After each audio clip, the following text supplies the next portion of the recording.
에스겔 17장 11절에서 24절까지의 말씀을 제가 봉독하겠습니다.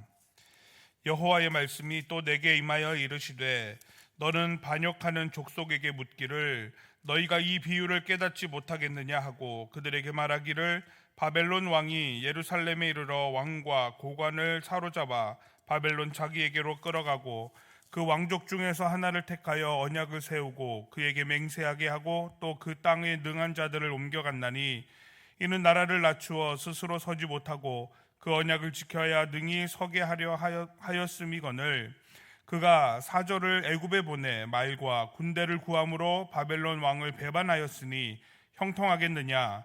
이런 일을 행한 자가 피하겠느냐? 언약을 배반하고야 피하겠느냐? 주 여호와의 말씀이니라.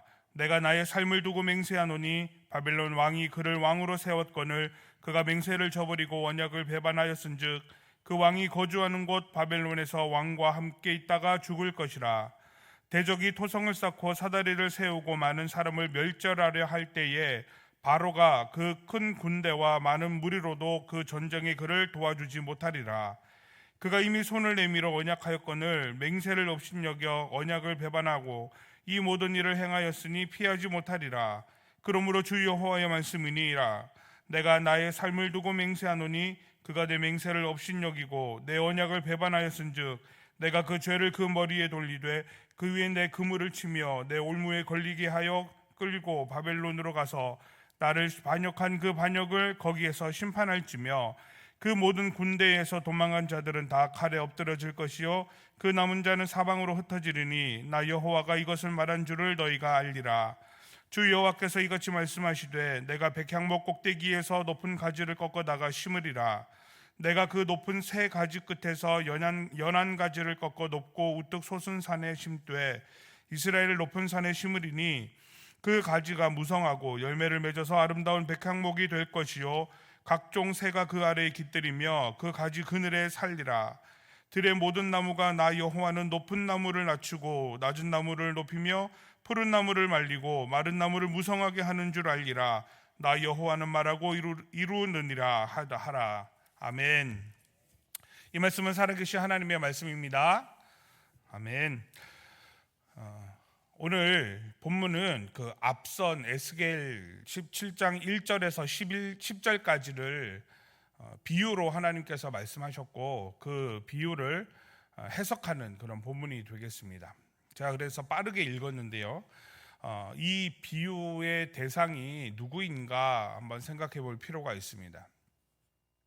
그러니까 이 지금 에스겔이 예언하고 있는 이 상황은 어떤 상황이냐면 하나님께서 이스라엘이 불신앙, 불순종으로 인해서 하나님 앞에 징계를 받습니다. 그래서 이스라엘에서 살지 못하고 바벨론에게 징계를 받죠. 바벨론이라고 하는 큰 나라를 통해서 징계를 당하고 포로로 끌려가고 예루살렘은 망가지는 상황이 되었습니다.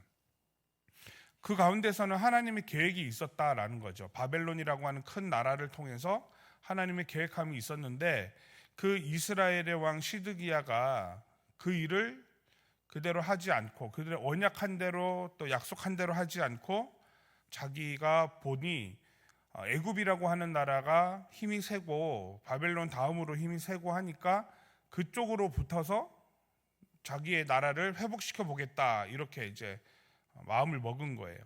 그로 인해서 하나님의 계획이 무산되고 하나님의 뜻을 따르지 못하는 이스라엘을 통해서 하나님이 너희가 지금 잘못 가고 있다. 그래서 너희는 망할 것이다. 이렇게 얘기하고 있는 것이 이 지금 이스라엘의 상황이라는 거죠. 바벨론에게 반역하여 애굽에 도움을 구한 것은 유다 왕궁의 시드기야입니다. 그 족속이 대상이 되고 바벨론 포로 공동체에 있는 이스라엘 자손의 패역함을 하나님께서 말하고 있는 거예요. 왕이 잘못했지만 왕만 말하고 있는 게 아니라 그 이스라엘 전체에게 얘기하고 있는 겁니다. 그런데 가만히 생각해 보면 어차피 바벨론이나 애굽이나 이스라엘이라고 하는 작은 나라에게는 부담스러운 나라들 아니겠습니까? 강국들이니까요. 그런데 왜 바벨론에 대해서는 반역이라고 하고 애굽의 도움을 구한 것은 문제가 된다라고 얘기하냐면 이것은 여호와 하나님의 섭리를 깨닫지 못하였기 때문이다라고 말할 수 있습니다. 하나님의 말씀의 의미를 충분히 알아들을 수 있는 자들임에도 불구하고, 왜냐하면 다 하나님 믿는 사람들이고 하나님을 제일 최고의 우선 가치로 두고 살았던 민족이지 않습니까? 그러니까 하나님의 말씀이 무슨 의미인지를 알고 있으면서도 그것을 마음의 패역함, 자신의 눈에 보이고 내가 하고 싶은 대로 하는 그 행위를 인해서 영적 분별력과 판단력이 흐려져 있음이 문제였다, 이렇게 말할 수 있는 거죠. 이 성경에 표현된 반역이다라는 표현은 마라라는 그런 원어를 사용하고 있습니다. 이 상대방에 대해 매우 불쾌한 마음을 갖고 상대방이 하는 모든 것을 반대하는 태도를 뜻하는 거예요. 분별하고 판단이 안 되는 상태에 빠져서 갈 길을 잃어버린 상태를 의미하는 겁니다. 그러니까 우리도 왜 교회 일이나 아니면 우리 직장 일이나 우리 가정의 일을 하다 보면 그럴 때가 있잖아요. 우리 빈정상한다 그러잖아요. 그러니까 마음이 속상해지는 거예요. 그러면 틱틱거린다고 표현하잖아요. 그러니까 그대로 안 해주는 거예요. 해줄 수 있음에도 불구하고 안 해주려고 하고, 내가 해야 될 일임에도 불구하고 비비 꼬아서 하는 거예요. 그러니까 뭐 예를 들면 그런 거죠.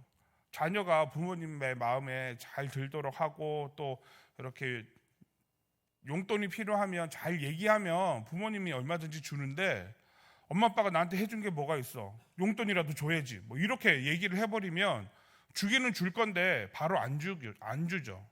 속상한 마음에 너도 한번 당해봐라 막 이러면서, 그죠? 그러니까 그런 마음으로 하는 거를 의미하는 거예요.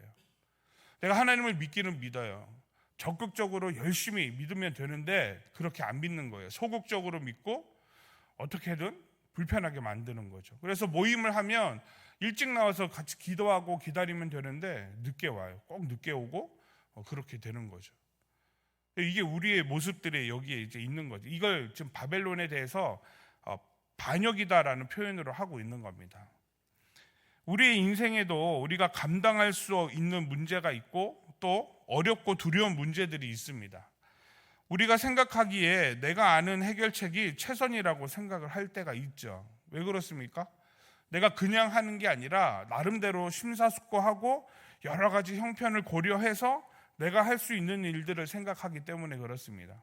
그럼에도 불구하고 때때로 우리는 실패하고 좌절하기도 하며 또 절망에 빠지기도 하죠. 이런 일들을 한 번 겪고 두 번 겪고 세 번 겪으면 우리는 의기소침해지고 자존감이 떨어지는 거예요. 그러면 타인의 조언을 듣기도 하고 또 겸손해져서 내가 생각한 것이 전부가 아니구나 이렇게 판단하게도 되는 거죠. 그래서 오늘 우리의 상태가 반역한 상태가 되지 않도록 해야 한다 이렇게 말하고 있는 거예요. 상대방에 대한 불쾌한 마음을 갖고 모든 것을 반대하는 태도가 아니라 여유를 갖고 하나님께 묻고 들을 줄 알며 하나님의 섭리를 생각할 수 있는 상태가 되어야 되는 겁니다.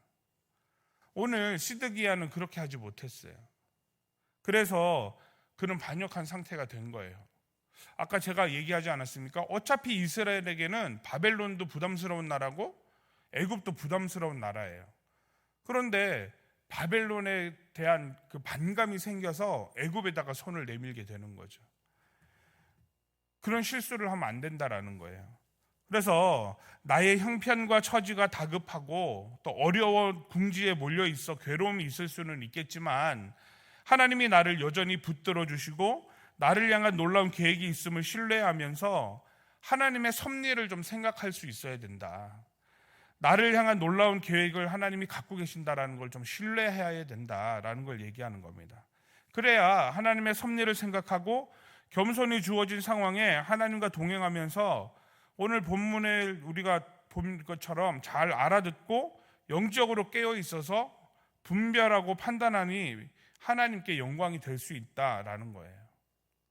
이거를 잊어버리게 되면은 내가 하는 결정들이 나에게 오히려 어려움이 되고 속상함이 될 수 있다라는 겁니다.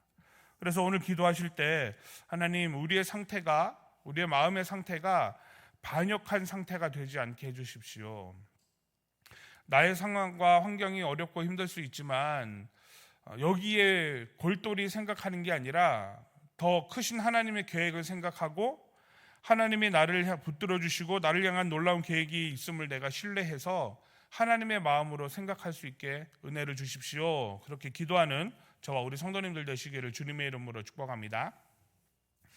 어찌 보면 바벨론이나 애굽이나 강국으로 이스라엘에게는 부담스러운 것 마찬가지라고 말씀드렸습니다. 하지만 하나님은 바벨론을 통해서 이스라엘에 징계하기도 하시지만 징계에서 끝나는 것이 아니라 회복을 얘기하고 있다고 볼 수 있습니다. 이 바벨론의 정책을 보면 알 수 있는 거죠. 13절에 보니까 그 왕족 중에서 하나를 택하여 그와 언약을 세우고 맹세하게 하여 이렇게 기록하는 거죠. 그러니까 바벨론 이 나라가 어떻게 이 주변의 나라들을 통치하는지를 보면 그냥 우리나라 됐으니까 우리나라에 있는 고관들을 보내고 통치자들을 보내서 다스리는 것이 아니라 그 나라의 그 지역의 리더들, 오늘 성경에 보니까 왕족 중에서 하나를 택하였다 이렇게 얘기하는 거예요. 그러니까 신뢰할 만한 사람, 그 다음에 믿을 만한 사람을 세워서 그 나라를 다스릴 수 있는 지도자를 세워서 그로 우리 바벨론이랑 언약을 맺게 하고 맹세를 하게 해서 그대로 통치하고 정치적으로나 경제적으로나 또 군사적으로는 통치하에 있지만 그대로 잘 살 수 있도록 이런 전략을 갖고 정책을 갖고 있었다라는 거예요. 그러니까 이스라엘이 하나님을 믿는 이 일들에서 크게 벗어나지 않고 살아갈 수 있는 거죠. 그런데 그것이 하나님의 계획이십니다. 그러다가 이 하나님이 이스라엘을 이렇게 징계하셨다가 이스라엘이 회개하고 하나님께로 돌아오면 그 나라를 다시 하나님의 나라인 것을 알고 선민들을 다시 세워서 그렇게 다시 하나님과 연결되도록 만들려고 한 거죠. 그런데 이 시드기야는 그런 의미에서 왕이 되었음에도 불구하고 그 언약을 배반하고 맹세를 저버린 거예요. 하나님의 섭리를 알지 못하고 애굽에게 도움을 요청한 겁니다. 그럼 왜 애굽에다 도움을 요청했겠습니까? 이스라엘과 애굽은 전통적으로 우방인 나라예요. 그러니까 좀 친밀한 나라인 거죠. 그러니까 시드기야는 그동안 자신의 정치와 또 노력으로 맺었던 그런 동맹, 이스라엘과 애굽이 그동안 맺었던 그런 동맹을 하나님보다 더 신뢰한 거예요. 그래서 그들에게 가게 되는 거죠. 결과가 어떻게 됐습니까? 애굽이 아무리 큰 나라라도 바벨론을 이길 수 없는 거예요. 그의 안목이 부족한 거죠. 동맹이 유지될 수 없기 때문에 이유가 없잖아요. 지금 너무 나라가 망했으니까. 그러니까 이 애굽은 도와줄 리가 없는 거죠. 결국 시드기야는 제위 9년째에 예루살렘이 완전히 멸망하고 죽게 되는 겁니다. 이 바벨론의 느부갓네살 왕이 유다에 특별한 군사적 위협을 가하지 않았어요. 그럼에도 불구하고 바벨론의 그들에서 벗어나고자 했던 시드기야는 결국 하나님의 섭리를 깨닫지 못하고 그 자신이 바벨론에서 벗어나고 싶은 그 속국에서 벗어나고 싶은 그 마음만 가지고서 애굽에 손을 내밀었다가 전체가 망하고 마는 일이 벌어지게 되는 겁니다. 이게 우리의 모습인 거예요. 우리의 삶에도 마찬가지라는 거죠. 하나님의 섭리와 일하심이 더디고 우리가 깨닫기 어려워 인내가 필요하고 하나님에 대한 강력한 신뢰가 요구되기도 합니다. 그래서 우리가 좀 더디기도 하단 말이죠. 그래서 기도하면서 인내하고 버틸 수 있어야 되는 거예요. 그런데 그보다 우리 눈에 뭐가 더 먼저 보이는 겁니까? 빠르고 쉽고 분명해 보이는 사람의 방법들을 우리 눈에 보이는 거죠. 그러니까 그것을 추구하고 따르기도 합니다. 그러면 어떻게 됩니까? 실패의 경험이 더 많고 좌절의 순간이 더 빠르게 찾아오는 것을 경험하게 되는 거죠. 하나님은 다양한 방법과 과정으로 우리의 요구를 들어주십니다. 그러면서 하나님과 우리의 관계를 확인하시고 세우심을 우리가 알 수 있는 거예요. 그게 더 중요하다라는 것을 하나님이 우리에게 끊임없이 말씀하고 있는 겁니다. 그래서 우리가 힘들고 어려운 상황이 있을 때 세상 사람들은 아니 그렇게 힘들고 어려우면 이렇게 빨리 더 나가서 돈을 더 열심히 벌고 또 더 많은 사람들을 만나서 도와달라고 하고 그렇게 해야지 맨날 교회 가서 앉아가지고 기도하고 운다고 되냐 이렇게 말할 수 있겠습니다. 그런데 하나님은 왜 그렇게 할 때에 우리에게 힘을 주시고 그 일들을 감당할 수 있는 은혜를 우리에게 주시겠습니까? 그 문제들을 하나님이 외면하지 않으신다라는 거예요. 그래서 교회에 나와서 울고 또 하나님 앞에 간구하고 또 그때에 하나님을 찾고 구하면 그 문제들을 하나님이 해결해 주시고 하나님이 길을 열어주시고 하나님이 도와주시는 은혜가 있는 거죠. 이거를 경험하지 않은 세상 사람들은 알 방법이 없습니다. 미련하다라고 말할 수 있겠죠. 그러나 그것은 미련한 것이 아니라 오히려 우리가 그때의 힘들고 어려운 순간에 하나님을 인정하고 하나님을 찾으면 하나님이 우리를 도우시고 오히려 더 만족스러운 결과를 우리에게 허락하신다라는 사실을 오늘 이 본문을 통해서 우리는 알 수 있다라는 거예요. 그러므로 오늘 본문을 묵상하며 내 믿음을 돌아볼 때 하나님이 하나님 되심을 인정하고 하나님을 신뢰할 믿음을 가질 수 있기를 간절히 바랍니다. 그렇게 하면 하나님의 뜻을 분별하고 깨닫고 알아서 우리가 생각한 것보다 더 크고 넓고 빠르게 하나님의 응답과 은혜가 있을 줄을 믿습니다. 그래서 오늘 기도할 때 나의 믿음이 하나님을 인정하고 신뢰하는 믿음이 되게 해주시라고 기도하는 저와 우리 성도님들 되시기를 주님의 이름으로 축복합니다. 결국 바벨론과 언약을 배반하고 맹세를 저버린 시드기야는 죽음에 이르게 됩니다. 하나님은 19절 이하를 통해서 바벨론을 통해 하나님과의 언약을 지키지 않은 이스라엘이 자신을 돌아보기를 바라는 마음이었음을 보여주고 계신 거죠. 그러나 이스라엘은 하나님과 언약을 저버렸고 그들의 소견에 오른 대로 행하였습니다. 결국 그 결과는 멸망이고 죽음인 것을 시드기야를 통해서 우리에게 보여주시죠. 여기서 끝나면 아이고 큰일 났다 싶지만 22절 이하를 하나님은 또 말씀하시는 거예요. 하나님이 징계하시지만 여전히 이스라엘을 사랑하시고 언약을 지키실 것이며 그들을 회복할 것을 약속하고 있는 겁니다. 백향목 꼭대기는 선민 이스라엘의 왕조인 다윗 계열의 후손을 상징하고요, 높은 가지는 메시아를 상징하는 겁니다. 그러니까 예수 그리스도를 통해서 하나님의 복이 임하실 것을 다시 얘기하고 있는 거죠. 지금은 무너지고 절망했지만 예수 그리스도가 이 땅에 메시아로 오시면 그를 믿는 자들로 인하여 구원의 기쁨과 감격 가운데 참된 안식을 누리며 살게 될 것이다. 이것을 다시 소망을 말씀해 주고 있는 겁니다. 이것이 하나님의 뜻이고 하나님의 계획이십니다. 지금도 세상을 살아가는 우리에게는 하나님의 방법보다 세상의 방법이 더 가깝고 빠르다고 생각할 수 있습니다. 하지만 오늘 본문의 말씀을 교훈 삼아서 우리를 사랑하시고 살게 하시는 하나님을 따르고 예수 그리스도를 통해서 참된 안식을 누리며 복된 삶을 살게 하신 하나님을 우리가 신뢰하며 살아갈 때 하나님의 방법을 추구하고 하나님과 동행함을 우리가 선택하면 하나님이 우리를 절망 가운데 내버려 두지 않으신다라는 것을 오늘 말씀하고 있는 겁니다. 우리가 오늘 8월 15일 광복절이지 않습니까? 나라가 잃어버린 나라의 주권을 회복하고 또 한 나라로서의 정체성을 회복한 아주 좋은 날이지 않습니까? 이런 날에 우리의 믿음도 세상에 휘둘리지 않고 하나님과 끈끈하게 맺어져서 지금은 좀 힘들고 어려운 상황이 혹 있을 수는 있겠지만 다시 광복의 기쁨, 구원의 기쁨을 누렸던 것처럼 오늘 우리의 삶도 하나님으로 인해서 구원의 기쁨, 참된 안식을 누리며 하나님과 동행하는 저와 우리 성도님들 되시기를 주님의 이름으로 축복합니다. 기도하겠습니다. 우리에게 항상 좋은 것을 주시는 하나님 아버지, 오늘 이 새벽에도 하나님의 은혜를 주시니 감사합니다. 주님 사랑하며 살게 하여 주시옵소서. 오늘도 하나님이 나를 붙들어 주시고 하나님의 섭리가 있음을 알게 하여 주시옵소서. 나의 형편과 처지가 다급하고 어려워 괴로움에 빠져 있을 때 하나님을 선택하고 따르는 믿음을 주시고 영적으로 깨어 있어 분별하는 지혜를 주시옵소서. 오늘 하루도 하나님이 하나님 되심을 인정하게 하시고 하나님을 신뢰하는 믿음을 갖게 하여 주시옵소서. 그래서 나보다 나를 더 사랑하시는 하나님의 은혜를 누리게 하여 주시옵소서.